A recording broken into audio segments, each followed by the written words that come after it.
What is up, my dogs? It's your boy, Mike Mason. We're here for a real special fireside chat, a Glass, Craft, and Bead Expo after party fireside chat. For those of you who don't know, the Glass, Craft, and Bead Expo is like 26 years strong now. It's one of the oldest and absolutely crazy expo for like all types of glass. It has an amazing amount of classes, and then the expo itself is like, some imagine Glass Vegas, but for every type of glass, with people vending every type of glass, with demos on stage representing a huge range of techniques. And that's what I'm really thrilled to share with you guys tonight. Man, it was a rush to get this done, but it's been a while since we've been here together, and I miss being live with my dogs. I mean it when I was saying earlier in the year that I want to get back to regular shows, so I've been editing my ass off, and I'm really stoked. We have highlights from Soulfire Glass, from Grim Glass, and then like 8 or 9 other little segments that represent metal clay, ceramic inks that I believe will be boro compatible, and I actually have samples to test. There's just so many cool things here to see. A product that you guys might like making that is like a huge money maker that you can just turn over and have in your store. Trust me, y'all are gonna enjoy what's up tonight. I've got a really special crew of homies with me tonight, and I want to take a second to introduce them. I gotta admit, I got a little carried away. But let me introduce the homies. Okay, first of all, we have a real special guest. Will Stuckenberg is with us tonight to discuss the world's biggest marble hunt. So we've got a whole another thing to talk about before we even watch all this dank footage. Let me introduce the panel, though. There's Will on the left, man. I told him a little bit about why you're here, but if you could tell him a little bit about who you are and kind of what led you to this, just give him a quick synopsis of where you're at, man. All right. Well, I'm an artist. I've been doing glass for coming up on 7 years now, a little over 7 years.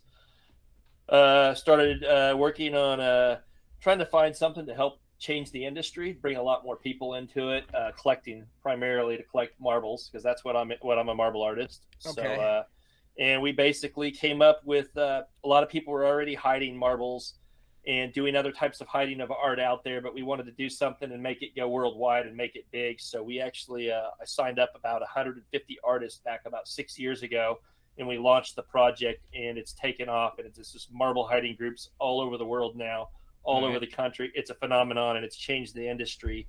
Now there's lots of new people collecting glass, marbles because of it.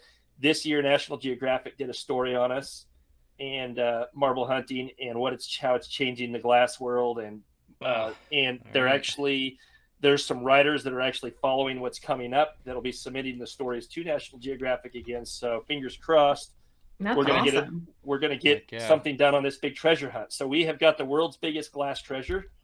In case you guys don't know, this is the year of glass. United Nations deemed glass, it's the first material they've ever deemed an actual they've recognized it. Before iron, stone, or bronze, they've picked glass. So that's really awesome. So this year we've got we've took as many artists as we could. We've approached them, and they've all donated marbles for this treasure chest. And right now it's valued at over $45,000. And shit. One person's going to get all that. I mean, anybody can hunt for this. Additionally, yeah. Anybody can hunt for it. You can hunt for it. You can hunt for it. And we're going to have a second place treasure chest. Not only that, all these artists that have put marbles into this chest, we're talking Mark Matthews, Josh Simpson, Kondo, Kevin O'Grady, Benway Piper, all these legends, all these greats. They're all going to hide. Most of them are going to hide additional marbles as well around the world, singly, that you'll be able to hunt. So there's going to be thousands of marbles. The marble hunting community, hiding community, they're going to hide marbles. Everybody's going to hide. So there's going to be thousands of hunts in the month of July.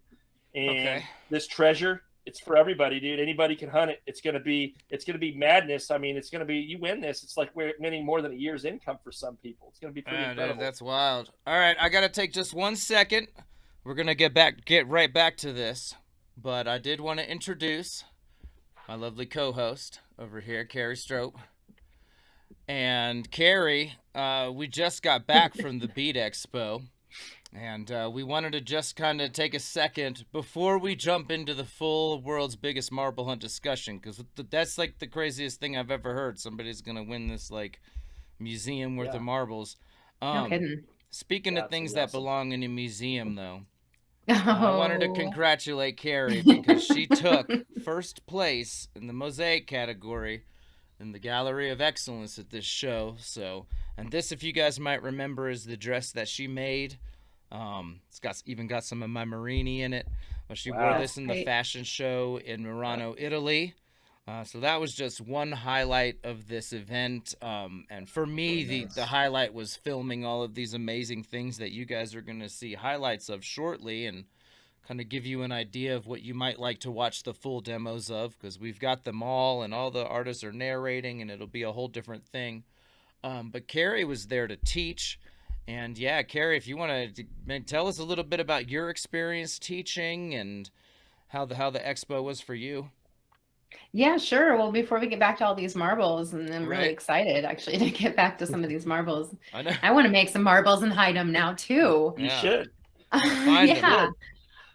So yeah, the expo was fantastic this year. I had 4 all-day classes. There's a variety of classes that you can take. There's fused glass, stained glass, mosaics, jewelry classes, cold working, torch work, just so many different techniques that you can learn, which is great because, you know, I don't know if you know my work, you know, I'm all about incorporating different techniques. So the more techniques you know, the greater your toolbox becomes, the greater your ability to display, you know, to be able to say what you want to say with glass or ceramics or whatever. But yeah, I taught for 4 full days and then did a demo on stage. I was opening for Soulfire and then Grimm. Mike and I went and got to see, went out to see Billy Strings at Brooklyn Bowl. That was pretty damn cool too. And my class assistant, it was her first time in Vegas, so we showed her around town, and she was a great help in all my classes. But the expo floor was just packed with, I mean, it was smaller this year because of the whole COVID thing and recovering, but it was packed with people and vendors, and they did a fantastic job. All my students were happy. I didn't hear of any complaints. Yeah, it was just a fantastic time. And if you guys ever get a chance to check it out, definitely check it out. South Point is way south on the strip, and it's this little gem that people just don't know about. Like the beer, I could buy a 6-pack of Lagunitas IPA for cheaper than I can in my hometown. $7.39. So, yeah, I know, right? It was cheaper than the Michelob Ultra. Yeah, I mean, it was cheaper for me to just drink beer to get my calories for the day. So that was my strategy. And yes, he did. Yes. All right. Yeah, so okay, check it out. I didn't want to leave Carrie sleeping over there because she's an important part of what we do, and I'm really happy she's here with us tonight. So I didn't want to leave her over there. Thank you. Yeah, man, before we just got fully carried away with this marble hunt thing. Do you have any close-ups of that dress she did? Like, I mean, I can see what you're showing. It's amazing. I just I really want to see it up close now that you've got me so interested here. Yeah. Yeah, let me see if we could like right, I know I've got close-ups somewhere. Sarah, I can do that. I could do that. You can do that. Let's see, I don't know if I can zoom. No. It's got earpieces in it too, Mike. It does, yeah. So I use Mike's work as well in my art, so that's really cool. Oh, awesome! Very cool. Right, so yeah, that didn't really work out. So Carrie's gonna we tried on my website, Mike. I can send you that link. What's your website? I can send you that link real quick. The portfolio page showed some closer shots.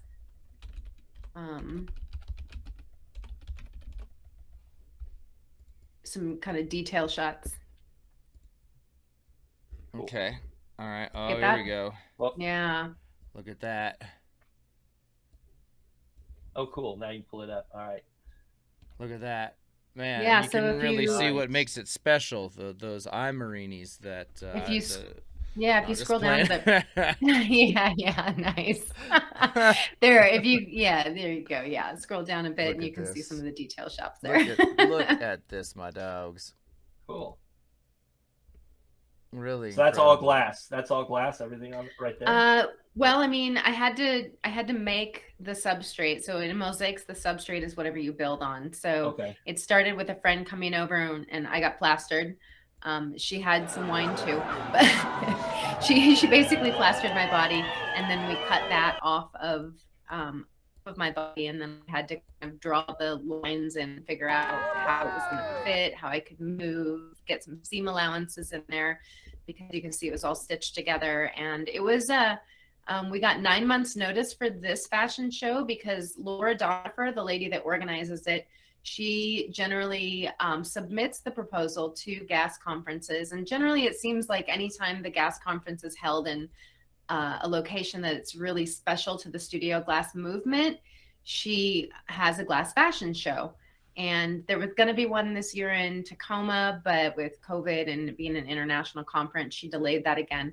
But we somebody submitted this proposal for her, so she found out that there was going to be a fashion show with like 9 months notice. So she sent out emails right away, and all the artists that could jumped on board. And this happened. I put this together in about 7 months.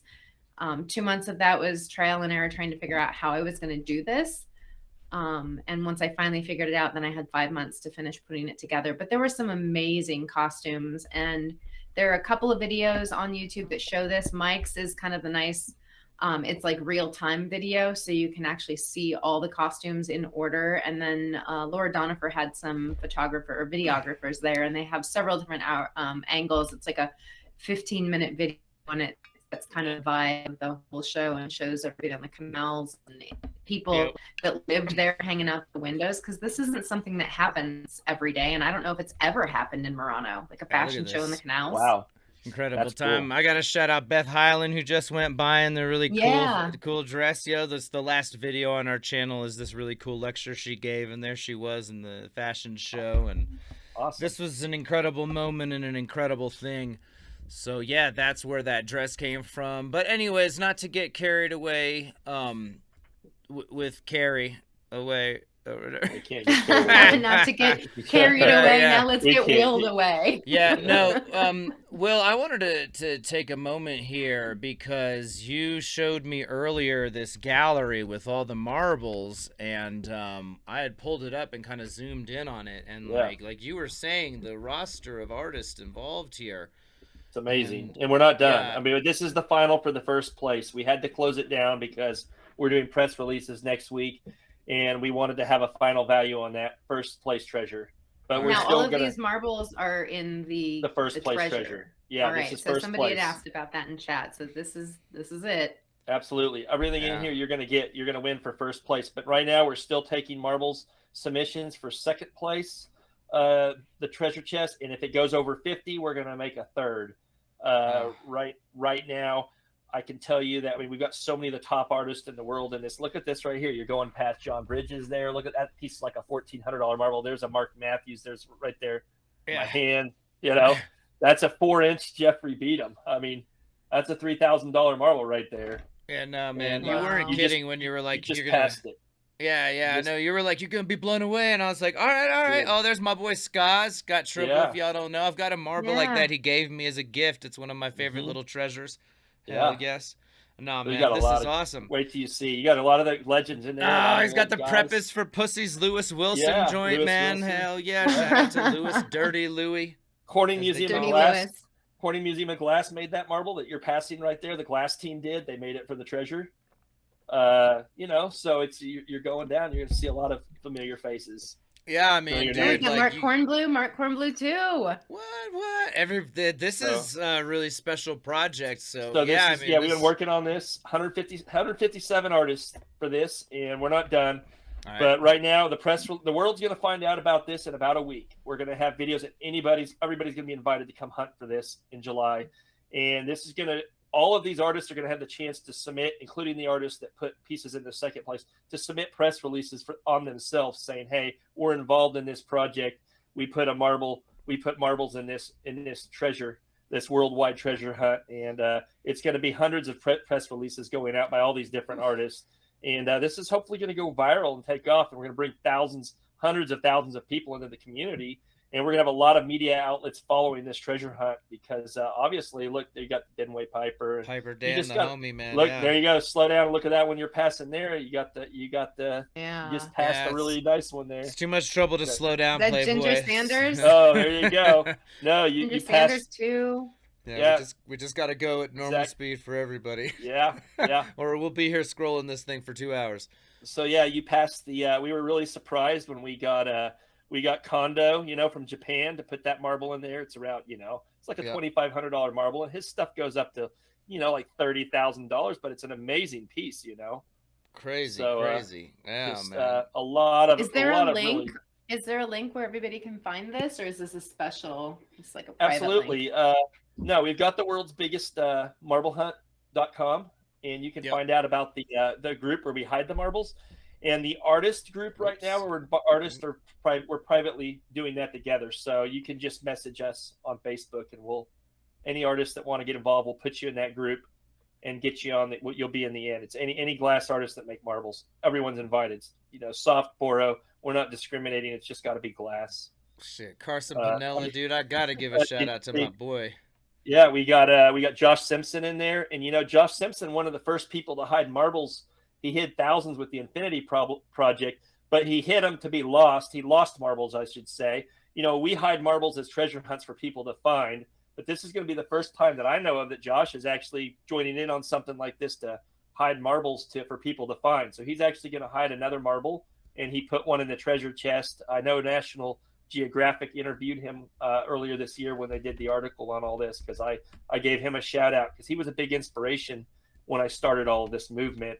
And we wanted to really get this to go big because, Josh Simpson put his planet marbles all over the universe. Have you ever heard about that project? I have, as a matter of fact, yes. He was just dropping marbles that are like this big, waiting for people to find them, right? He has. I think he does have the record of the world's biggest marble, which I don't know. He's got one on Corning Museum's website that's like $60,000. He's got like those big 10-inch planet marbles, but he was his wife was an astronaut. She took marbles to space, and he started losing marbles all over the world. People in the Infinity Project, I think it's 3,000 plus, but they're getting lost, forever. For whenever mankind's gone, someone's going to find these things. But now we're losing them for people to find while we're here as treasures, So, of course, I gave him a big shout out. National Geographic went and talked to him, and he's really excited to get in on this project as well. We've got this piece here, Mark Matthews. You guys know who he is. Nice. He put a really nice geometric marble in here. He's just, I'm just excited. We've just got a lot of guys that I never thought we'd have involved that are involved in this. So now, is this great. Like the geocaching, or is it vary a little bit from that? A lot, because geocaching is trading. You trade something. In this, you actually get to keep what you find. So if you personally go make some marbles and you go hide them, whoever finds them, they get to keep it. And we're encouraged. Then a lot of times the collectors will buy marbles and hide them, pay it forward. So it depends on everybody giving. There is nothing expected in return. Okay. So that's kind of the difference. With geocaching, you have to give something in return. And this is 100% pay it forward. We don't tell people to go ask artists for free marbles to hide. We tell people to support artists and buy marbles from them. So go buy marbles from your favorite artist. I buy marbles from other artists, and then I go hide those marbles. And okay. So it's more it's more than just glass workers that are hiding marbles. Yeah, absolutely. It's the collectors and all the people that are into the marble hiding and hunting. Right now we've got about 35,000, I think, in the community on the Facebook group right now. I think there's 35,000 members. Oh, wow. And we've got a few artists in there that hide, and we've got a few artists in the group as well. I mean, probably a couple dozen that are really active, but there's thousands of just regular members that buy marbles from hundreds of different artists, and they hide those marbles.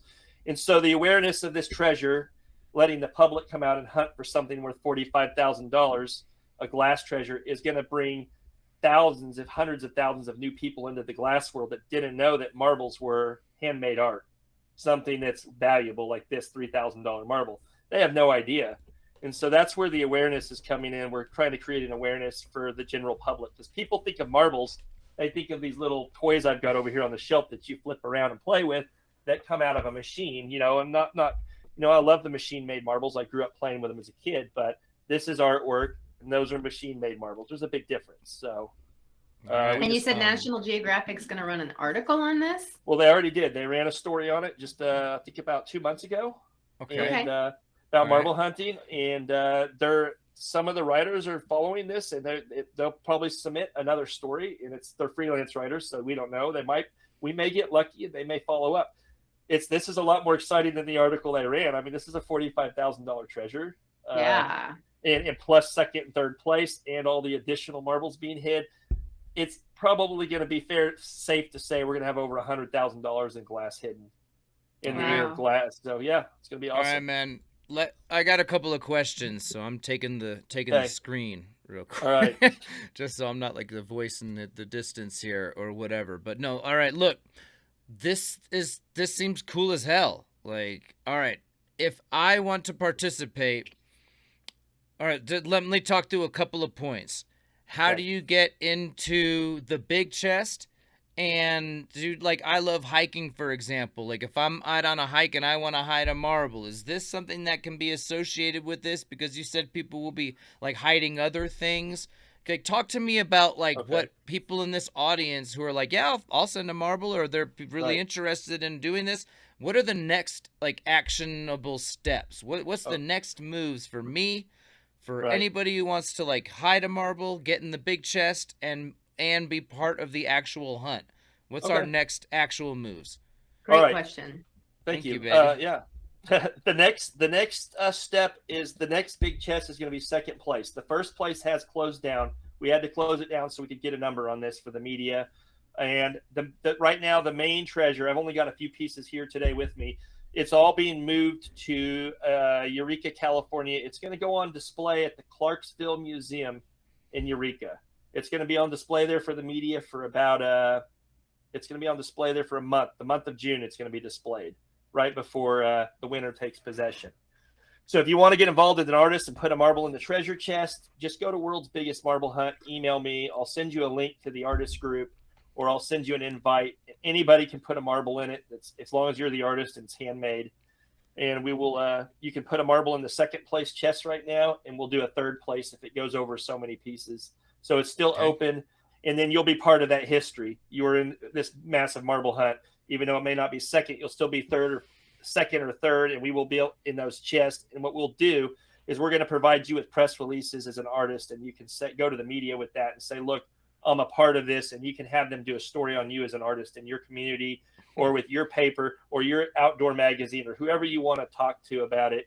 They can do a story on you as the artist. They can focus that story on you, and you can be like, hey, here's the piece I made, and this is what I'm putting in the chest, you know? Yeah. No, I do. I like additionally, you can say, also, I'm hiding another piece that I made, and I'm going to hide this in the month of July, and anybody can hunt for this.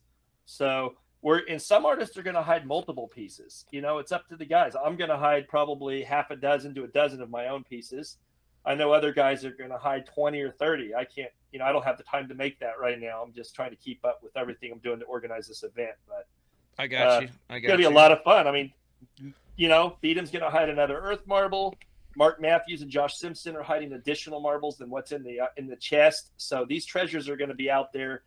Nobody knows where they're going to be hid. We don't know if it's going to be California, Seattle. We don't know. Right. Okay. Are you guys going to have a hidden camera that catches the final moments where people are taking each other's faces off to get this treasure chest?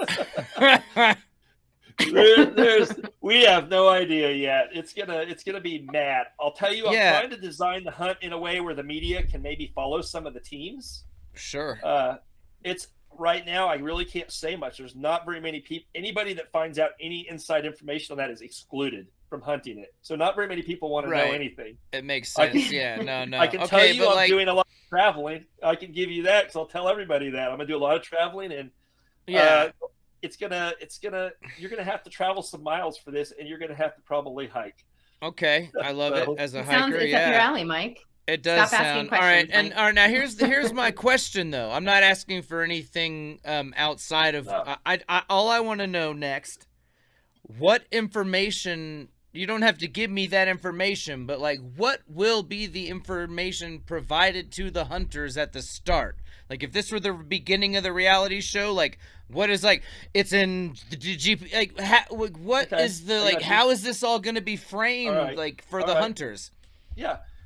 I can tell you right now that I'm looking at 2 options, and I haven't decided. So it's either I'm still a few weeks out. But, yeah, just like, well, okay. So it's either going to be a GPS coordinates. It's either going to be GPS coordinates in different places all around the United States and the rest of the globe, or it's going to be locations. So like a locations, I might, it might be Golden Gate Bridge or Roman Coliseum. In any of these spots, when you go there and you're the first one there, you can submit. You can be like, here I am. It's a checkpoint. You're going to get the next point for checking in with that point. So I'm either going to do GPS locations for your first checkpoints. Last time we did a small treasure, not like this, but we did one. And that's kind of what we did. So we're either doing that, or I'm going to do famous landmarks all around the United States. And you're going to have to and you may not have one next to your house 30 minutes away or an hour away. You may have to get in the car and drive 6 hours, but I'm going to spread them out. There may only be 6 in the United States. Okay. And so that's it. I mean, we're kind of working on that still. Reminds me of where in the world is Carmen Sandiego? Yeah, no doubt. A bit there, right? Like I'm gonna hike that motherfucker up to Pikes Peak. Right. We've hit some marbles on Pikes Peak. There is one up there right now. If you know anybody out there, they can go right on up there and they can get that marble. It's really nice. All right. What are the exact coordinates of that marble? I don't live in Colorado Springs or anything. It's just, you go on worldsbiggestmarblehunt.com. There's a link that goes to the Facebook group, and you can look up Pikes Peak, and you can find out right where that marble is. It shows a picture of the rocks and where it's at, and it tells you how to get it. And I think they're waiting for the snow to melt or something. I heard them. They were talking about it. They were commenting on it about a week ago. Sucker, I'm gonna die to go get that marble. Fuck that. No, I'm just playing. It's a nice marble. Is that the one that was? Is that the one that was hidden in December? Yeah, so hold on. All right, explain that to me. December. Yeah. No, but for real, explain that to me, because I'm not. As much as I'm being facetious here and playing around, we have fun on this show, guys. But for real though, I do live in Colorado Springs, and I'm actually planning on hiking up to Pikes Peak, all 14,000 feet of that shit. And I'm living my best life here in Colorado, homies. That's all I have to say. It's at Devil's Playground. All right, but marble. Yeah, I don't even care about that, to be honest with you. I'd leave it for somebody else. I'm the type of person who I feel so blessed. I just take a picture of it and be like, "Oh my God, guys, I found one of these things." I'm not I don't like to. It's a key. I like to do giveaways. I don't like to do takeaways. But my question though is if I wanted to participate in this, what's the site? Can I go on there, and then if I hide a marble on an interesting hike in Colorado, how can I share that with people? Because I'd love to. People share little rocks with googly eyes on them, and I find all kinds of things in the trail. I never take them. I always just take a picture and show Carrie, and then I continue on. But I'd love to just drop all the milling casements I do when I take pictures of the new pulls. I usually do 3 or 4 of them, and then at the end I pick the best one, and I'd love to flatten the other 3 and just hide them on a mountain. Right. How do I do that? Like this? Yeah. Like this? Yeah, awesome. Something like that. Yeah. How do I go about that? I go to. That's a marble. Is this part of the marble hunt, Absolutely. or is this That's a longer term thing? That's what it's all about. It gets families and it gets people outdoors having fun, and it teaches them about art, educates them about art at the same time. So, Mike, you go on a hike and you're headed up there. Pikes Peak. You want to put a marble out? You just go to the Facebook group. It's World's Biggest Marble Hunt. Okay, so it's in the Facebook group. All right. You join that group, and you get to create the hunt. So you can make it as hard or easy as you want. You can say, hey, here's the marble right here behind this rock. Come and get it. It's up here on Pikes Peak. Or you could say, hey, this marble's lost within 200 feet of this rock, this boulder right here, and it might take them hours to find it. So you get to create the level, how much, how hard you want it. You get to create the treasure hunt. I got you. It's easy. Anybody can do it, and that's exactly what it's for. So sure. Unfortunately, go ahead.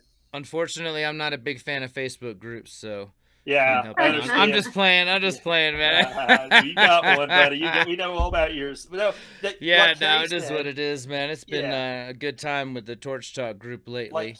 What Carrie was pointing out, this marble's not actually up on Pikes Peak. There's a key. There's a postal key, and it has a code on the back. And you find that key, and we're going to mail you that marble. Sometimes in some locations we don't leave the marbles. We leave a token or we leave something else. I got you. Way, cool.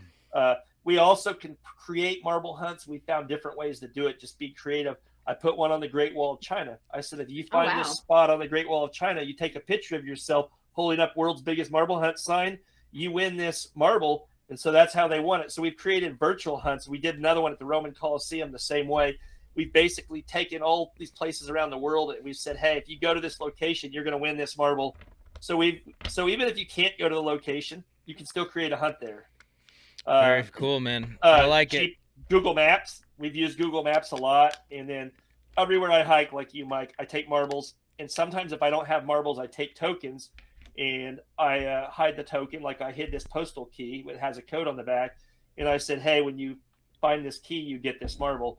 So now I'm actually making I'm 3D printing some tokens, which you can scan that take you to world's biggest marble hunt. Very cool. And I'm going to take those with me. And so I could hide 20 or 30 of them when I'm out. And then later I can pick what marble I want to go with that token that maybe is hit over here at, the Grand Canyon or maybe, in the Everglades. It's wherever you're at. So I'm with it. How many people are in this marble group? Oh, geez. Are you on there, Carrie? Can you see for me? I haven't looked at it. It's rough idea is totally fine. It's been going up really fast lately.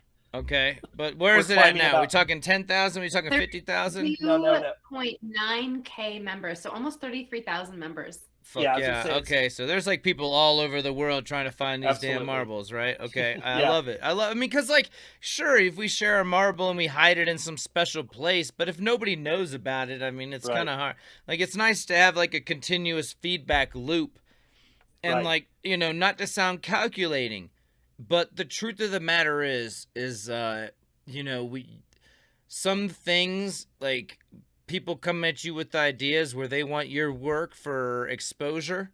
Some of that doesn't make sense. No. Something like this, where you donate your work to a bigger project that has a shitload of eyes on it. Like I said, I'm not trying to sound calculating. No, we do these things because we want people to have this delightful moment where they stumble upon something beautiful. I'm not trying to make it about that, but let's just be clear.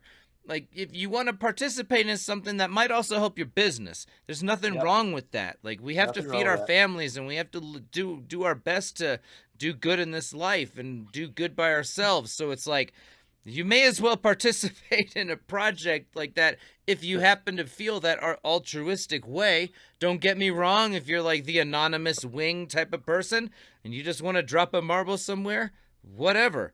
But this sounds like a really genuine and cool way to help put a bunch of cool eyes on what you're trying to share. And then some of them just might happen to dig what you're doing, whether they find it or not.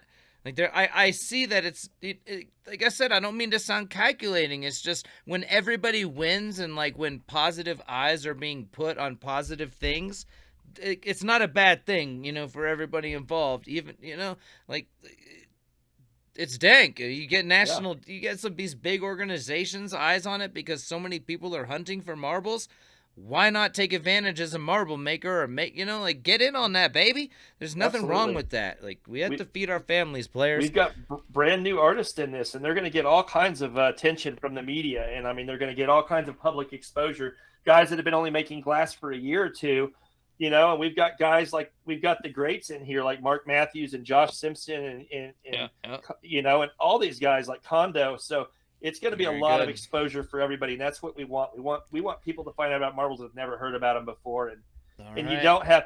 And to get in the chest as an artist, yes, you have to donate something. But you know what? The rest of the marble hunting movement, we don't encourage people to ask for marbles from artists. We encourage people to buy marbles from artists and hide them, and we don't encourage people to ever ask for donations. I donate to stuff if there's charity behind it. If I know it's going to help somebody with cancer or a known charity. But when people come up and say, "Oh, I just want to," can you donate a marble to us to hide? No, that's not supporting the art community. That's not supporting glass. Can you give me something for free so I can go have fun? Yeah, exactly. And I don't promote that. There are people that don't get it and they start to, but I'm like, no, that's not what this is about. When I want marbles to hide, I go buy them. I've got several artists right now. I've got orders in for marbles.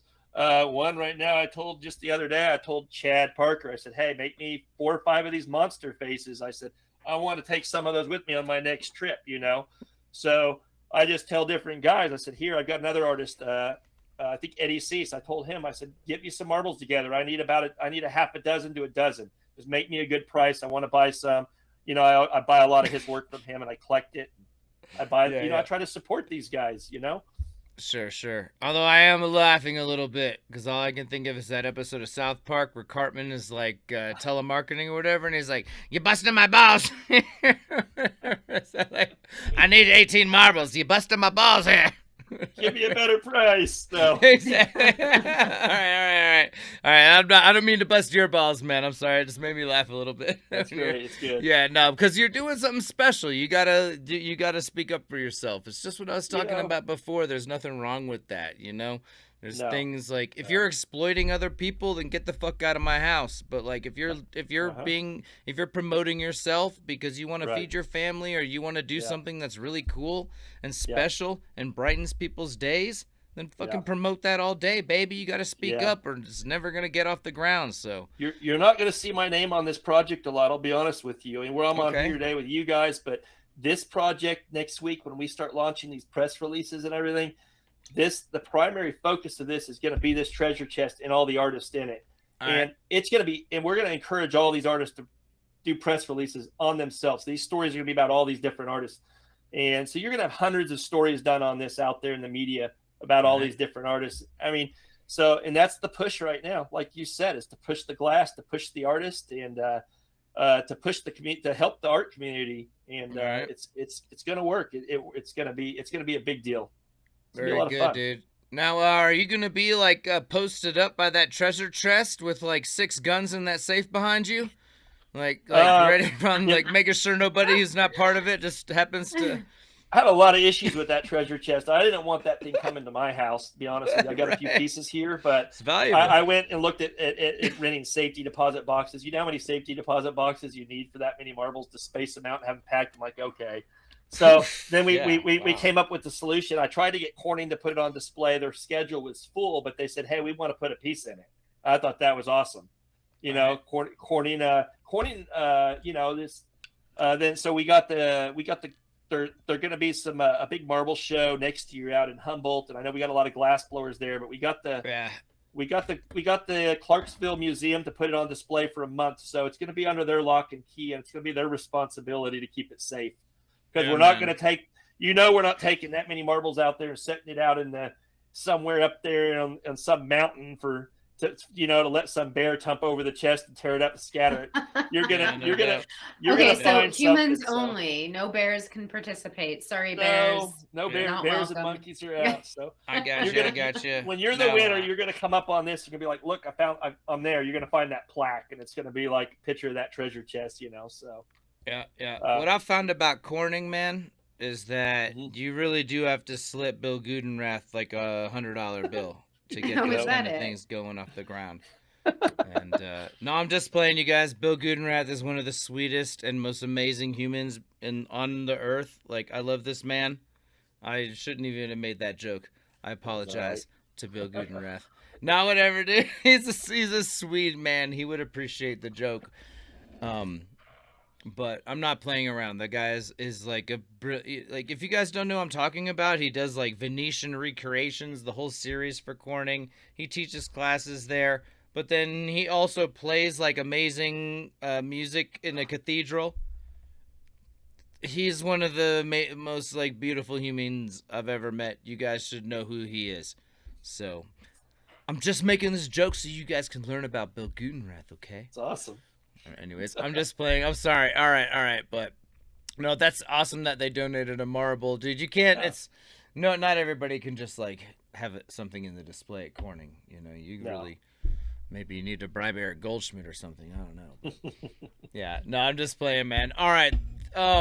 Dude, this whole thing sounds incredible. I really. Is there any other critical detail? I feel like at this point I was just beating you up with questions so I can know exactly how to like have my foot on the starting gate or whatever. And like the second the gun pops, like I'm charging Pikes Peak. I know that's where they hit the box. But yeah, man. If you guys are ready, I'm ready to pop into the show. Are you guys down? Yeah, absolutely. Yeah, let's All do right. this. Very good. Cool. Excellent. Let me unpin the dog here. So you guys are equals now.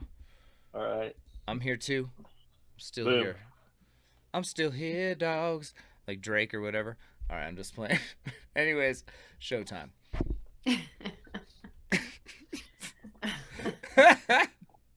All right, my mans. These companies that we're taking just 1 minute of our glassy lives to look at are the most beautiful, amazing people who have supported me for years now and made it possible to cover so much and do so much and, you know, like almost be like a bit of a free agent in this world to share with you guys the dankest things that they've let me do my damn thing for y'all. And I just can't thank them enough. This is a bit more than money. I'm not playing.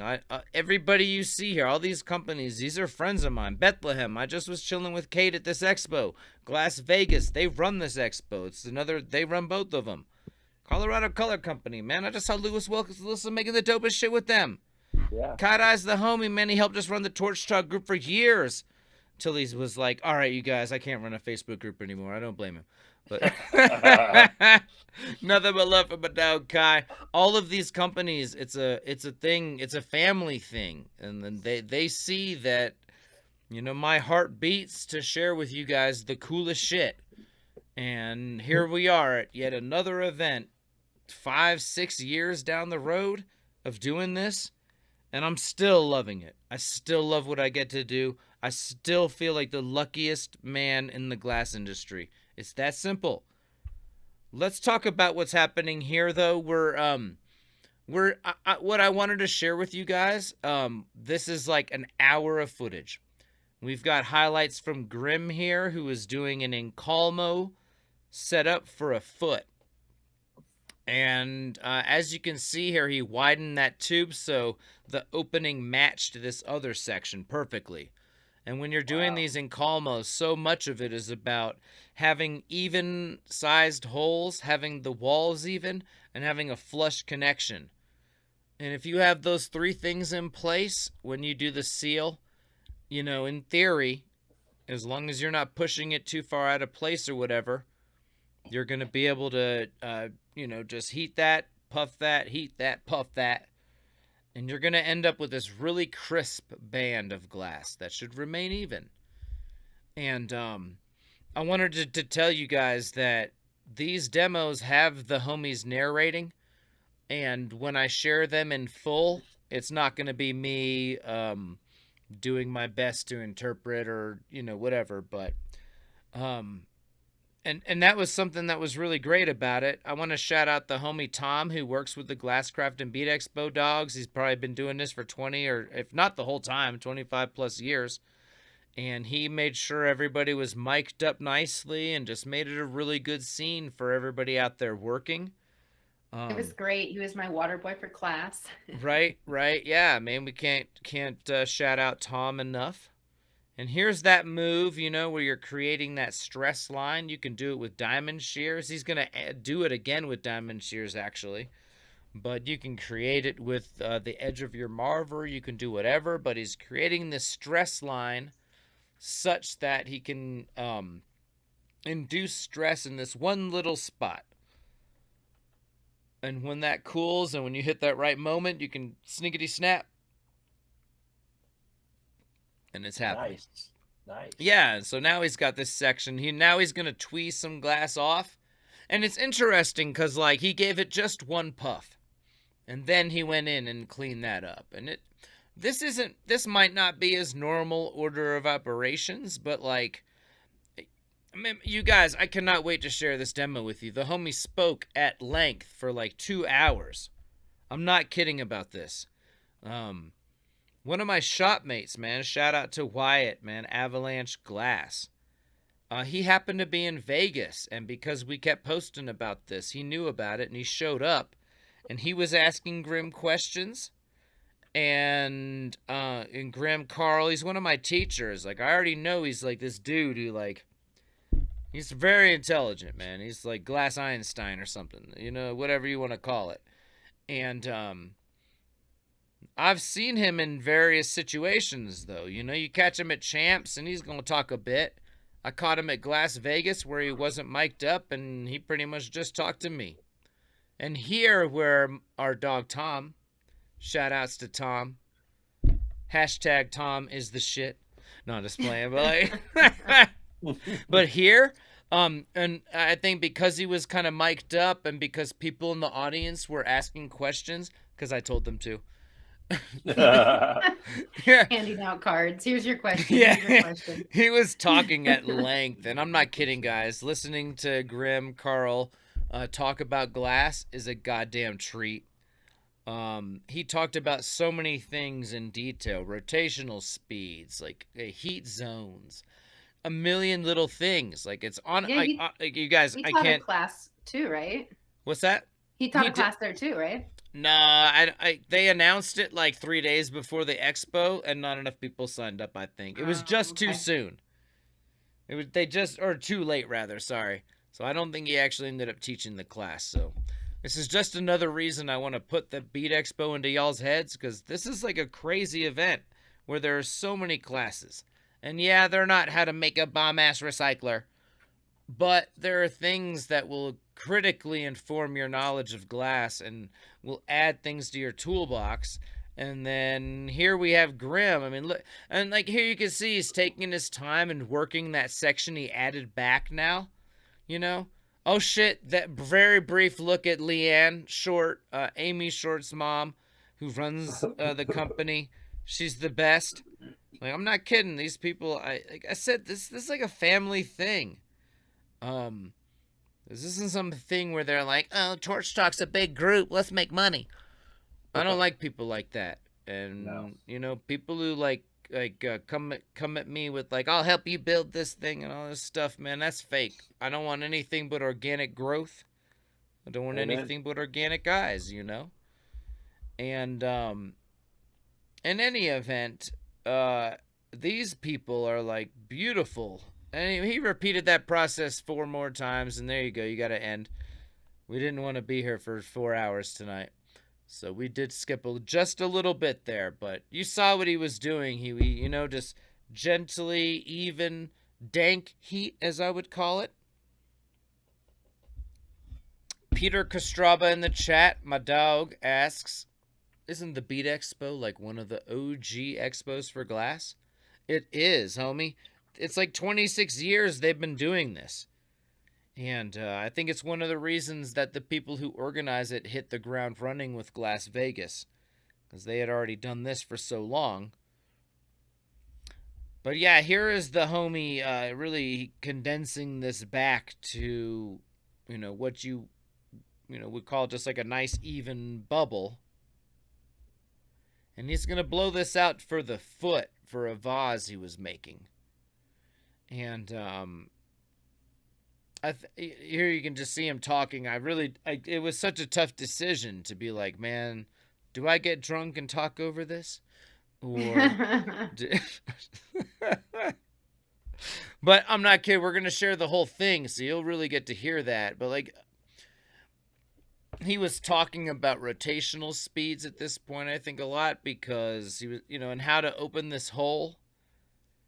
There's a lot of great details here, because, you know, he's talking about thinning out that end, and how when you actually go to tear a hole open, how it needs to cool down just a little bit. Like, the glass won't tear open quite right if you keep doing it hot, fully hot. That's how you thin it out.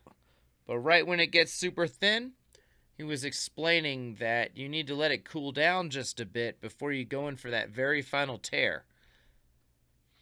And then he was talking about how when you're opening a hole with centripetal force, essentially letting it open by spinning it out, he was talking about for this foot thing, he starts very slow. It's only at the very end, when the hole is mostly open, that he increases the rotational speed. and I'm gonna riff on this, you know what I mean? Kind of like take my own take here, but that's very wise, because what happens is, like, if you go too quick when you're first widening that opening, you're inclined to like move material around too much, and then gravity is working against you, because part of the lip, or whatever you want to call it, centripetal force, I guess, that happens regardless of gravity. You can create fake gravity with centripetal force. So I'm talking out my ass with that comment I made earlier. But what I mean to say is that the centripetal force is best controlled and opened up slowly. And then when it's really ready to just do that final flare, that's when he increases the speed. And he talked like this for 2 hours, guys. Like I'm just paraphrasing the tiniest bit. But this is what I'm talking about, where he's thinning that out, and then you'll see him slow down just a little bit at the end and do that final tear. But yeah, Grimm, I mean, he is an incredible Marini maker and incredibly cerebral thinker about glass. So yeah, it's almost a crime that I'm here doing the interpretation. But like I said, this episode, my dogs, is something of a primer for the series of demos from this event, where you can watch all of this in full length with them narrating. And we're going to get to that very soon. I have like a little thing I want to do next week for you guys, but after that, it'll probably just be full length glass craft and bead expo demos kind of thing. And there's that hole opened, if you guys saw that. And that was just what I've been rambling about. Incredible. Yeah, it's these. I don't have these. What's that? I don't have any of these kind of skills on tubing. It's like I'm Right. always working on it. Guy. Always working on it. Yeah. No, we get trapped in our own worlds. You know, I'm a Millie guy myself, and I've had the opportunity to learn with really amazing hollow workers, and done my best to incorporate their teachings. So you inspired me to make some of my first millies. I mean, there you go. Yeah. So and they were honeycombs. No, I actually made an eye, but okay. And Ronnie, who's out in my studio right now, he's out there making marbles. Just behind me in the other room. He made some really cool dragon eyes, and then we made some honeycomb millies too, and those were really cool. Of course, I buy yours; they're much better. Well, thank you, Don. I appreciate that. Yeah. I was just I'm glad you snuck that comment in, because I was sitting there all geared up. I had the shotgun loaded with the put myself out of business joke. Yeah.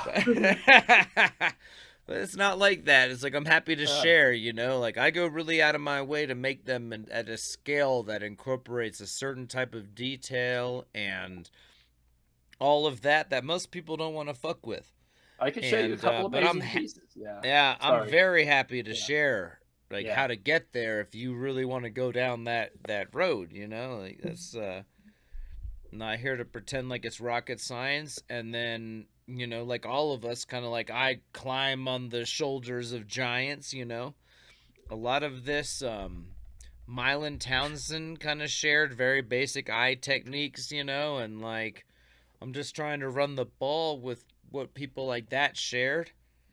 So who came up with anything in the first place? It's a tough thing, so I never want to act like something's my own, and always happy to share. So guys, look at this rotational speed here. We didn't have the perfect angle because they put that desk so close to the stage, but you can damn sure watch the homie's hand and see the speed. Smooth. It's just smooth. Right? Look at that. It's just like it's rolling. It's not fast. It's not slow. It's on the slower side though. But he's just it's very smooth, very even. Look at that. And that when he moves his arm up, we do have a gorgeous view. There you go. But regardless, these are the things to notice. And I actually cranked the exposure just a tiny bit on this segment, so I know it's in the shadows, but you can still kind of see where his rotational speed's at. And so now he's got it kind of to the even point, where it's almost like a cup. And I think that's about where you might want to get it before you really start cranking that speed. See, now he's like, well, we're like a double speed now. So once you get it to kind of that cup shape, that straight lip, then you can crank it and bow. And he actually did a bunch more shaping on this to make that top section looked almost like a chess piece or something. It was really cool. But that was what I thought was really neat, and I wanted to share with you guys some of that detail about rotational stuff and opening holes. And now we're here with Soulfire Glass, and she's really amazing. It doesn't look like Carl's hands anymore. And now it's not. And this she also made a kind of like a footage like sculpture, and she did these beautiful flowing looping shapes, and that's not in this demo, so sorry dogs. But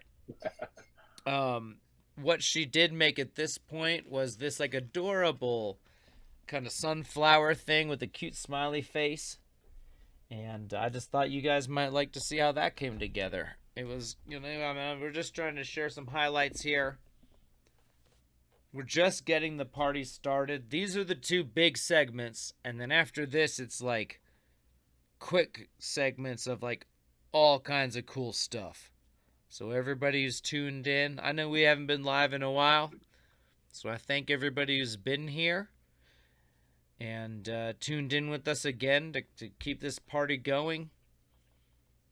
And but yeah, man, you guys tuned in at the right time if you got here recently, because this demo's cool. And then we're going to show like 8 other things, and like one of them, for each of you it'll be different, but one of them will be like, ooh, that was neat. And just one. Yeah, Naomi mentioned the Patreon joint. Yeah, Patreon's actually going to get the full series of these first. I'll move them to the group or to the YouTube channel quick, weekly. But yeah, I'm going to be moving them to the Patreon very quickly. And I've moved twice in the past couple of years or year and a half, and it's been, I don't even want to get into it. Some of it's personal. It's been hard for me to keep everything moving at the pace we were back in the day when like everything was perfect. Okay? And yeah, Patreon is one of those things where like, it's not like we guarantee anything over there, so it's not like I'm like letting people down, but at the same token, trust me, a bunch more is coming for y'all dogs very soon. And we're still sitting on an absolute avalanche of footage. So yeah. So as you guys saw, what's up? I was going to say, Mike's been working to try and get artists to join us so that they can also talk about what they're doing and kind of promote themselves a little bit. And we can learn about the artists and ask them questions, Hot One style. That is the other conundrum for me, my dogs, because I am really torn between the notion of waiting for the artist to join us and then just rolling ahead, and like most of them are willing to. It's just very difficult to do all of that coordination, especially on top of my filming and editing workload and all of that. So I mean, I'm not trying to like struggle, but it's a thing, and it's one of those things where like as these things start to get edited more, I think Carrie has kind of offered to help me do a little better with that and kind of help spread that workload out a little bit, and we'll do our best to, because like, yeah, it's like, man, some you guys like I'm sitting on things that are shockingly amazing, and I just know they're going to be so much better if the artist is with us, so I don't want to rush it. And I end up feeling paralyzed, and then, one thing happens, or another, and then I'm moving to a new place, and all the thoughts about talking to those artists is all ends up out of your boy's brain. So, Yeah, not trying to make excuses or woe is me or anything. It's just it's like it's hard, and we've been I doing mean, this and when for there are so many mountains to years. climb, who wants to Yeah, organize things? sure. So we're doing our best, and yeah, it's like we're kind of well in. Like now that things have settled down, um, we're in a better spot. Right. It's just like I don't want to force things. If I'm in the middle of a move, like who wants to like trying to have an artist join me when I don't even know where I'll be? We're in a good place now, and I really do expect this next year to be like a special time. Right. We're gonna be digging into an avalanche of footage from Pipe Classic, amazing things from Melt last year. There's just so many things that we haven't even had the opportunity to share yet. And as it gets edited, which I'm just fighting to find the time for, like even getting home from this show and getting this segment edited, it's like, where is the time? Moving the footage off the SD cards and getting it, and getting it sorted and there's a lot. I said I'm not trying to be like, woe was me or anything. It's just a lot. Now that things are more stable, I think we're going to be in a good position to kind of keep this weekly party going. And then on the other token, it's like, so we're talking about me a lot now. But at the same token, I just want to say one more thing is that like a lot of this is that sometimes I'm taking time off because I'm editing hours of something and coordinating with like Shayla and Robert Mickelson to do a special thing with the gas conference, or the virtual gas conference that year. This year I'm tremendously honored to be Eric Goldschmidt's board assistant for the gas conference.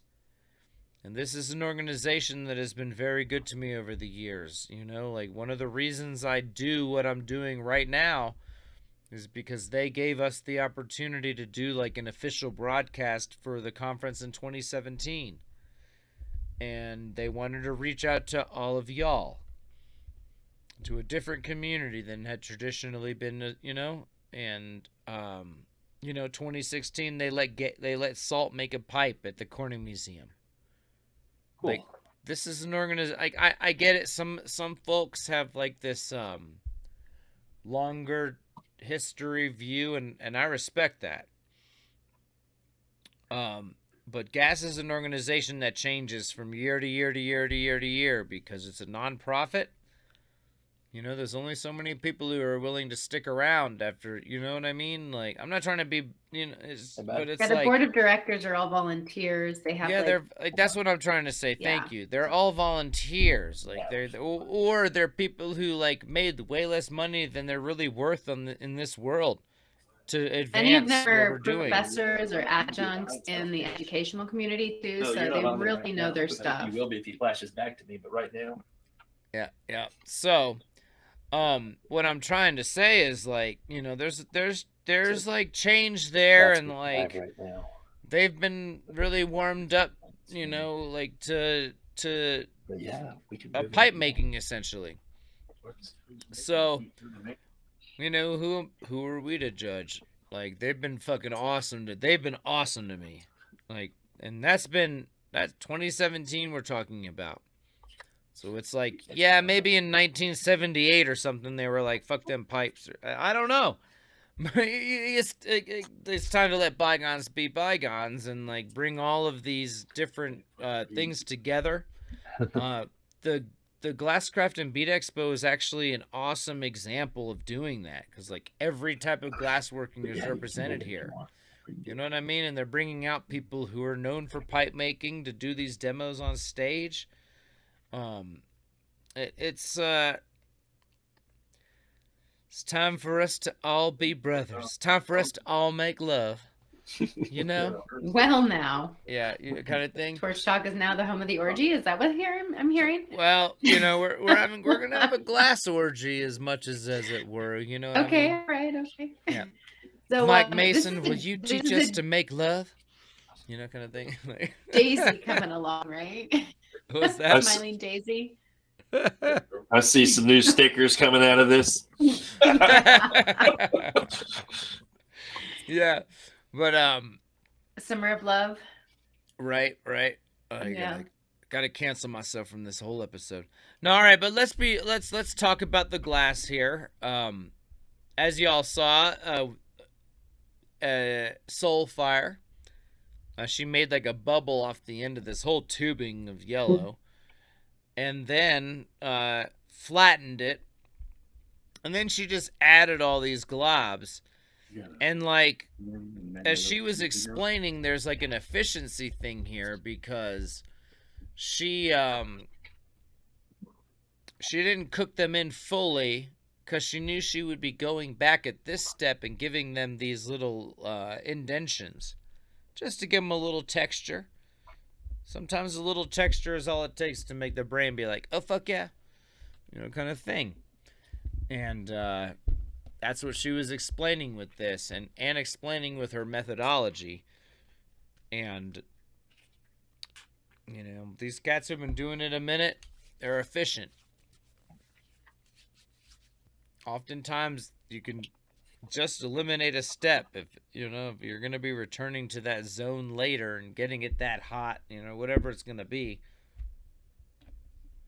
So that's what's happening here. She's giving these the petals a final little cook and just a little tiny pinch with that tweezer, and they just come out having this, it's a cartoony piece, so it doesn't need to be like extra shockingly precise, but she's giving it enough texture that it just reads to the brain like this adorable cartoon sun. And then the next thing that we're going to see that I thought, why this was like a good highlight to share. I really do think like one of the biggest treats is watching the way she bends this glass into these beautiful curvy shapes, right? That are flowing and organic. So I had to pick and choose, it was like, do I show you all that flowing stuff or do I show you guys the adorable sunflower? And this is what felt right. And one thing she's going to do next year that I thought was really cool, though, is the way she does the details on the face. And it's not quite as simple as just drawing that on. I mean, she basically does draw it on. But then she does like these careful heats so that they kind of indent into the bubble a little bit. And it gives it this cool look. She didn't say this, but to me, like, I don't even know what cookies I'm thinking of, but I swear it reminds me of, like, cookies, where they add in little details with, like, an indentation into the dough or whatever. I don't know. We're, like, dimensionally speaking, that's the best I can come up with. Where, like, there's, like, an indentation, and then they, like, squeeze a little drop of chocolate in there. Now, in glass, she's adding the chocolate first, and then she's going to give them a little push down, and that'll give it that same look. So it might be a little different than like the How It's Made Chocolate Factory edition or whatever, but and then here, that was a really awesome moment. She wanted a little bit of a stringer, so she pulled the stringer off of the sun's eye. I thought that was real adorable. Noah's in chat. Who's in chat? Noah. Noah, my boy.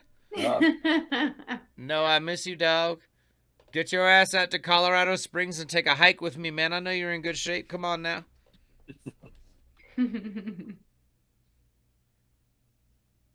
Noah, you guys, he actually used to build the systems for HVO, high volume oxygen. So I bet there's somebody out there in the audience who, if you pull your HVO system back and look back, his signature's on that Garcia, shit. Proudly right? built by. Yep. Yeah, I really do. I miss y'all dogs out there. And see that? Look at that look. It has this like indented look, and it gives it this really... Gives it character. Yes, exactly. Great word. Thank you. Looks good.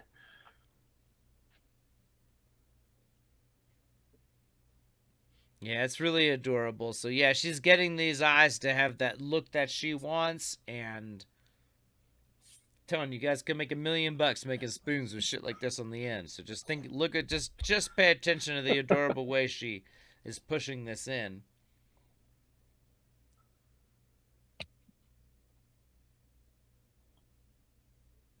She's really good. I also can't wait to share this demo because she was also mic'd up and talking the whole time, and just, you know, the crowd at this expo is very mixed. So you have people who do boro, you have fused glass, stained glass, soft glass, cold glass. You have everybody. And they know that. And so they were kind of speaking at a very basic level. But that can be very useful for even people who have been doing borosilicate glass for quite a while.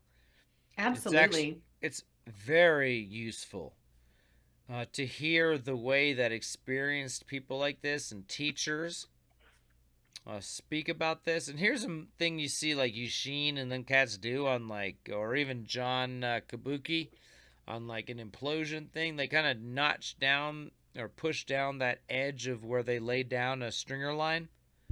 And that's just so that doesn't really cook out weird. By pushing it down, you kind of get that nice clean termination guaranteed.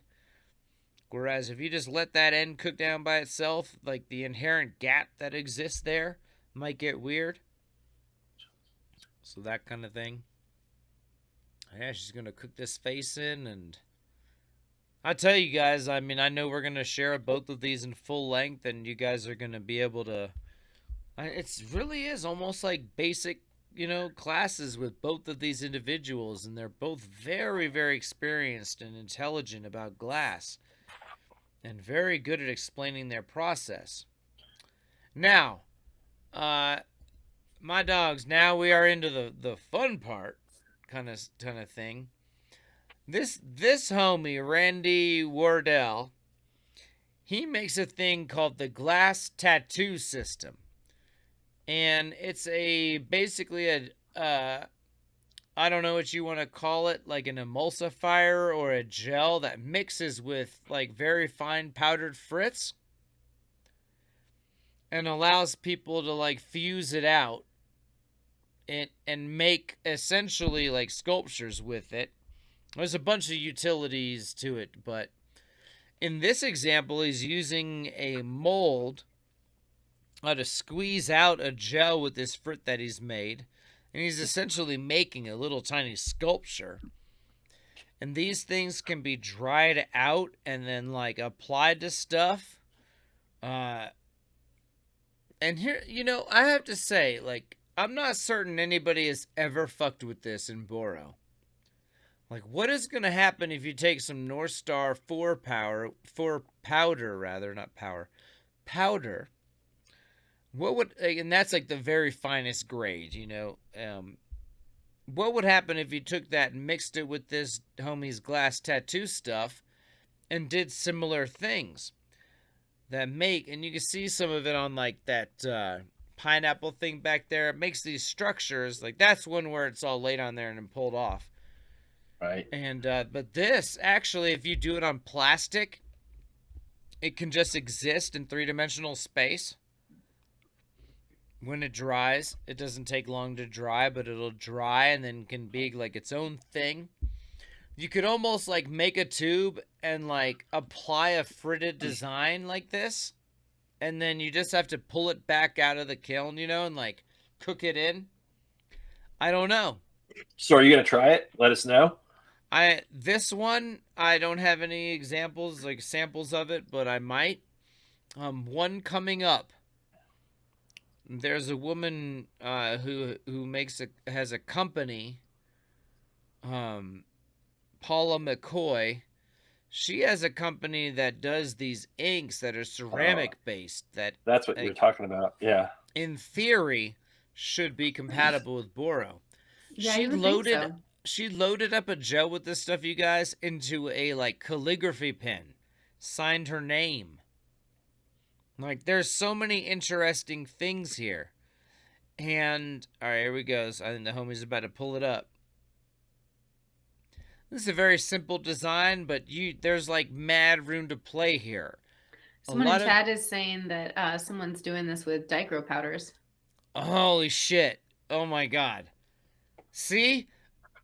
That idea alone is so much why. Alright, look guys, not to make this about me, but I'm going to be real with y'all. Even though I have these sponsors and such, I charge them very little because I don't want it to be a big deal for them, you know? Like, you either charge a lot of sponsors a little, or you charge a few sponsors a lot, and they end up having control over what you do. And I don't mean that to act like any of these companies in our industry would be evil. It's just to say that I prefer to be independent. And by doing the approach this way and just taking 1 minute to shout out, 10 companies or whatever, but at the same token, it doesn't actually cover all of the expenses. And it's just one of these things where, like, I have to pick and choose my moves. And this was such an opportunity to share so many cool things with you guys, and I just love the people putting on the show. So it was like, of course I'll take a week off of work. Together, right? Luckily I got that stuff hooked up just in time. We got some background info here, man. I'll see you soon. Can you mute him? I don't know. Yeah, Will, man, when you step away, if you could mute that mic. There you go. Sorry, man. I'm very sorry. All right. Yeah, no need to apologize. But if you could when you step away, if you could mute, we just don't want to hear your private convos as well. No, absolutely. And I didn't know it was picking that up. It's a pretty good mic. I guess I should have been paying attention. It's an amazing microphone. I mean, yeah, if you're gonna drop tips on where to find the treasure box, leave it. Yeah, no, we're gonna know that. Go with it. So I ended up picking up a couple of these stamping pads that she's got, and she threw in a little black ink for me to play with. So I'm kind of excited. Yeah. All right. So guys, she was stamping this onto kiln paper, but that black ink is ceramic based, and in theory should be boro compatible. So you should be able to wipe this onto a stamp and be like, bow, bow, bow. And it's something that you could potentially add really cool designs to pipes very quick, or to anything you make. But I'm just thinking about how you could like rolling a tube across the stamp and picking up the image. No doubt, yeah, it's like the fume technique. You know what I mean? Kind of the that methodology. And so I thought you guys would like to see that. And I actually have some of that ink to play with. So I'm going to... Oh, you do too? All right. I'm going to tell you guys if it's boro compatible soon. So, nice. Yep. All right. And this is Marilou Jenkins. And she's sharing some basics of wire wrapping. So it's here's one of these things where, like, I know some of you guys aren't gonna mess with this, but I know some of you guys might really like to see this. And like, she took this bundle of wires. Yeah, look at this. She's taped this bundle of wires up with like painter's tape. Now she's gonna make some marks. And this segment, I just thought I'd show you guys how she sets the bundle up, because she has this bundle and she tapes it, but then she makes these like L-shaped or like U-shaped wires with like a branch off of them. And she wraps them and then tweezes them around in a very specific way. And this sets up the core of it. And we're going to, like I said, I have the whole demo where she does the bracelet. But I think this is something that will give you guys an idea of who might want to wire wrap anything you make. These are all things that can go so well with what we do. Like, I know a lot of us out there, man, we're just going to be making our pipes and we're going to be making our money. And that's wire wrapped pipes. But if you can add just a little something special, it might be the difference that gets you into a different store or this or that. So, it's just another reason I really think this expo is so cool, because there's so many opportunities to learn just a huge array of things that, if you, like I said, it's not going to be for everybody. It's some things are going to hit, and then other people will have other ideas. But for the homies who are watching this, I really feel like by exposing you to like the 9 different things tonight, like some of you are going to just zone in on 1 or 2 of them. Other people will zone in on others. But that's the beauty of an expo like this. That's not necessarily just Boro specific. You know, we're out here getting to see all kinds of cool things. And you guys can also see in the background, Homegirl has all kinds of cool pliers. She talks about the different uses for the various ones. Even the ones on the bottom there, they have these like neoprene or whatever they are, but they help her make the bracelet into a curve at the end. There's so many cool things that I just have no idea about. So it's like, hey, you know, we popped in there, but we popped in with the flame demos, but you know, some of this stuff, like I said, when I put the full demo up, if you're watching this now, like, what the fuck? I don't want that, you know, like, it's all good. But some of you are probably like, what's happening here? And why is this lady's ring so baller? Like, you know, so you're going to want to check that out. And, all right, here we go, you guys. This is one of the most interesting ones, you guys. This is Katie Baum teaching the basics of metal clay. And all right, that mold she used is for nails, like for people who make acrylic stuff or resin-based stuff for fingernails. But she made this shape. She actually wrapped a gemstone. And she was explaining, and some of the silver clay, if you guys don't know, this is clay that like burns out and leaves nothing but metal behind. So she used this clay and shaped it and gave it texture and then like cut part of it out and added a gem. And they have this list of gems that can be encased and can't.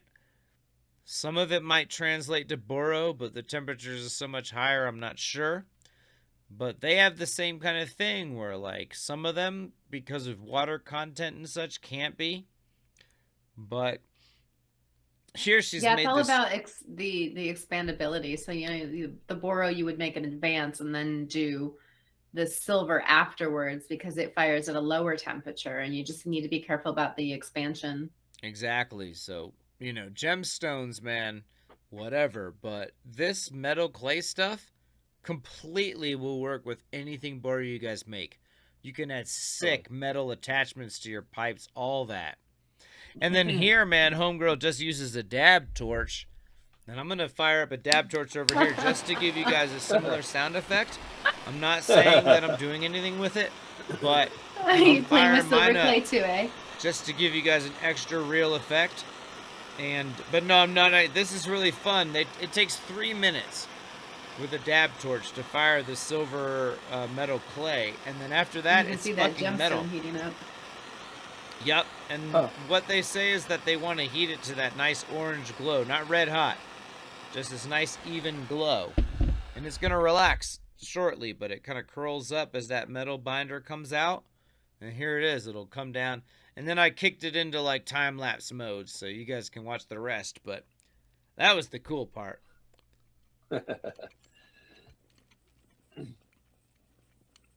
So I've played with this with fuse glass before, like making dichro cabochons, and then we put them in the kiln because the cabochon would not like the dab torch, as you call it.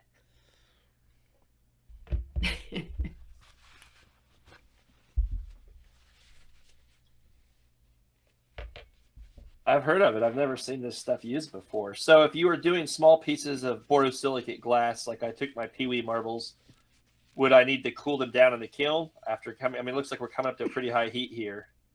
I think I can't remember the exact temperature, but you'd probably want to do it in a kiln versus with a Yeah, let me be. Yeah, that's the thing, is that you don't have to do this like this.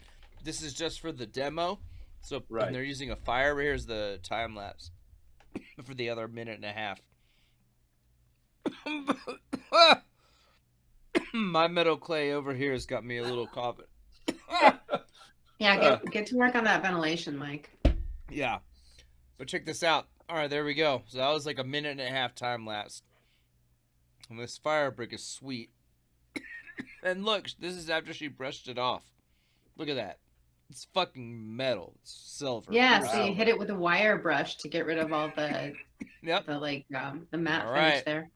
There's Ooh, our dog, and Ryan Gossard. repping the HBO shirt. Yeah, egg glass. That's pretty cool. Now he's going to show y'all how to facet a crystal.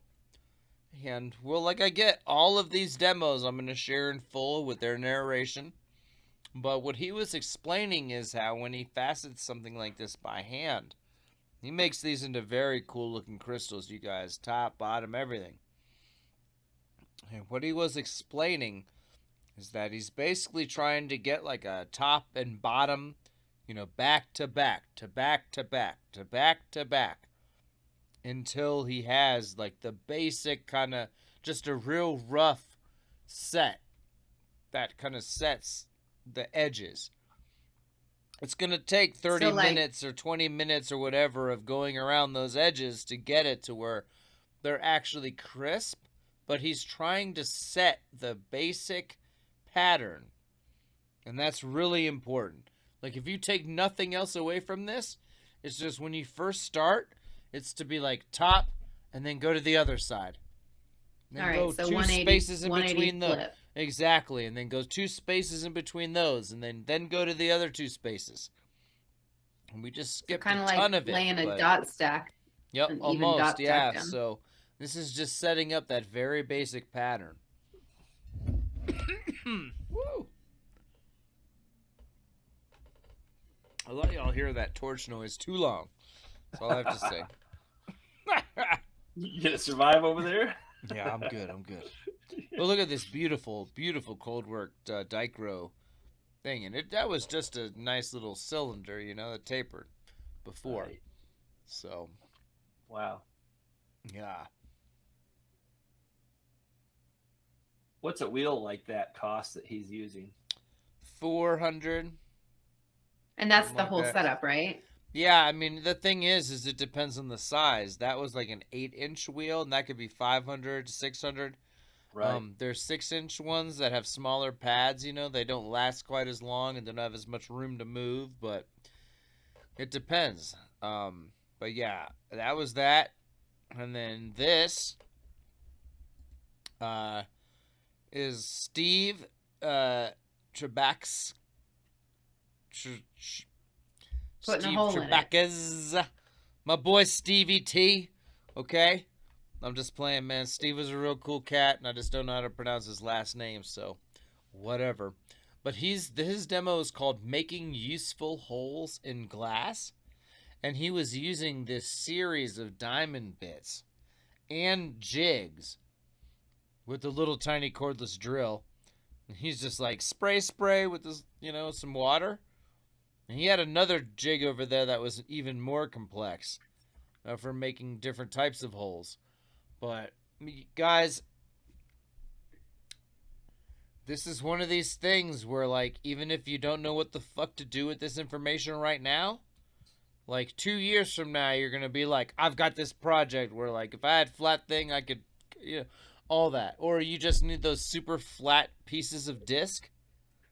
There's all sorts of reasons this information you're getting right now, and especially what you'll get when we share the full demo and this dude talks about this, because he really knows what he's talking about, and all the angles you got to start at and finish at, and all the intricacies. Yeah, this is valuable stuff. You might not use it tomorrow, but there's a reason that yeah, that was fun. Went right through. So yeah, but look at that. It left a thing. Okay, now check this out. My dogs. All right. This is Ann Zauer. Really nice woman. She says she bought these blanks. Look at these glass blanks. She says she bought them on Amazon. Huh. And she bought them, and you get like a big fucking box of them. Alcohol inks are like some type of ink that's alcohol soluble, and by splashing it with rubbing alcohols in various concentrations. She had 70 something there, but she said 91 works best. I don't know if you guys have any of that, but these inks, yeah, right. I know y'all don't use that for anything. But these inks, all right. This was just this one pendant that she makes that is like this high value. Like, she makes them real quick, and then she slings them for fucking some good money, you know, and they look fucking amazing. So it's something you can make and add to your store, and like, you know, just make some extra fucking cash, guys. Like I said, there's nothing wrong with feeding your family, homies out there, okay? Totally. It's more about taking money from people that's wrong, you know, but there's nothing wrong with selling people something for a reasonable price, even if you were able to make a bunch of them real quick. You gotta go through a lot to make this. Anyways, so these alcohol inks, they're not permanent, but this surface gets glued down, so then it does become permanent, like it becomes protected. Yes. Right. So these inks, man, she uses them to make like almost what look like paintings that are beautiful and like ethereal and stuff and ghostly. And then this other thing she used, the silver that she put down, she called it a fixative. And basically, like, the alcohol inks already do this crazy shit where they bleed into each other and makes it look really beautiful, right? But this fixative goes on there and gives it this whole other crazy shit. And there's another one she did earlier. And then she also has these findings. And my dogs, like, stop thinking about this stuff just in terms of fully glass. Like, if you can make a cool thing and make them consistently sized, or do something to a consistently sized blank that you can easily purchase, or even cut out, like that previous demo. If you got a drill bit that cut a piece of glass to the size of this fucking finding that you can buy for cheap as shit, then you could make something really unique and like just glue. There's all these other ways to make money in glass, my dogs. All right. Here's another homegirl, Lisa Pavelka, and she was really cool. But she was actually firing these incredibly tiny, intricate gears in glass, or in the silver metal clay, rather. Sorry. Nice. I just thought you guys would like to see, like, look at the level of detail you can achieve in these pieces and how tiny they can be. I didn't know you could get that out of the silver metal clay. That's really cool. It's nuts. And, like, that shit is fully compatible with Boro, guys. If you watch the Beth Highland talk on the previous stream, who we shouted out earlier, a lot of her work just incorporates it, like, just coated around horn-looking things and elements like that. So that's, like, a super basic way to use this clay.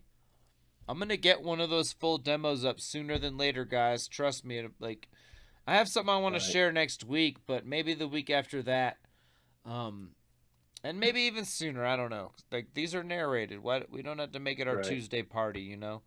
I've had a little experience with those alcohol inks. Okay, what was your experience, man? We used them. I don't know if it was made by the same company, but it was the same stuff. And we used them to paint borosilicate hummingbirds. And we found out that we can mix the colors, so we bought the 4 primary colors, and I bought them in. It was very expensive because I think we lost the dog.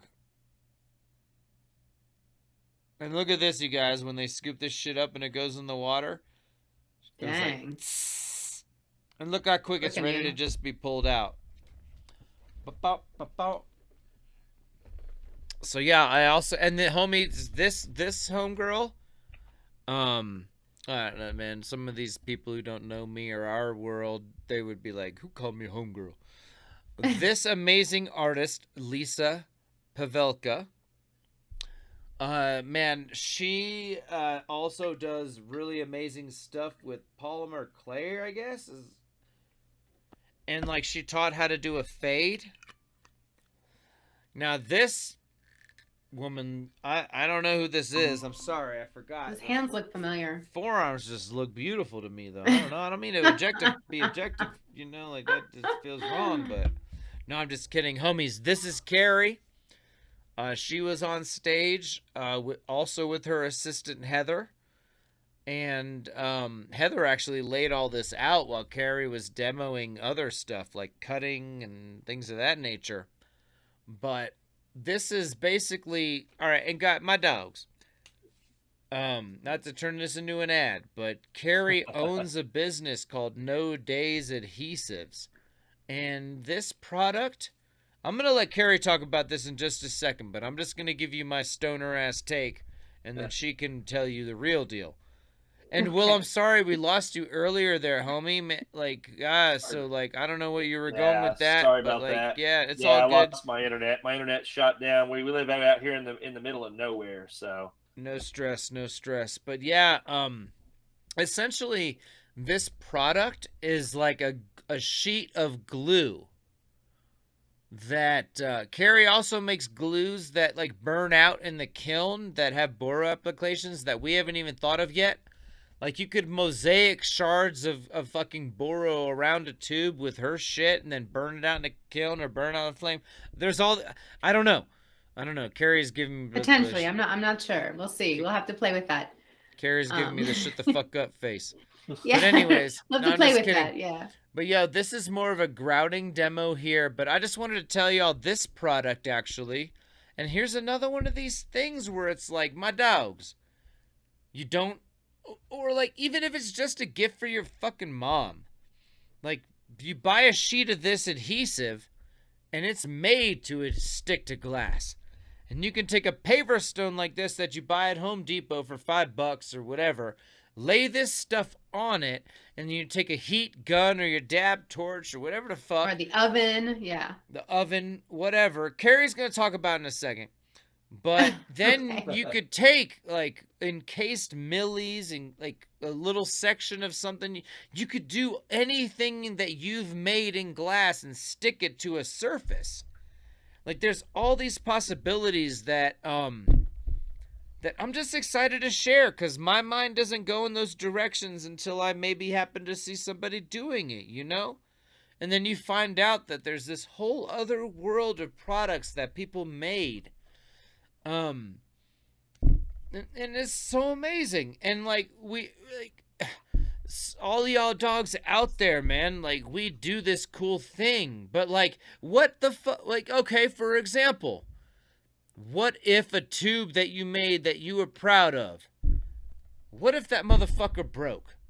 And then you add some shards. But what if you smashed those fucking shards up and gave them a little flatten, and you could make this whole mosaic? There's all these... again, like, look, dogs, there's no shame in this game. I saw Cameron Burns do this once with pieces that he broke. Like, if you're pushing hard out there, there's no shame in ending up with some shit that you just can't save. Okay? Like, work hard to save this shit. The saying is that it's not what you can save, it's what you can make. Or not what you can make, it's what you can save. But we're having an after party here, dogs, so we're getting loose tonight. But things might be a little backwards. But the point being here is that like all of these rejects, you can take those, like you could cold work those into a thing and like perfect. Right, like Carrie, like I talked through your whole fucking demo there, and I should have let you have that segment. But is there anything you want to say about grouting or that product I just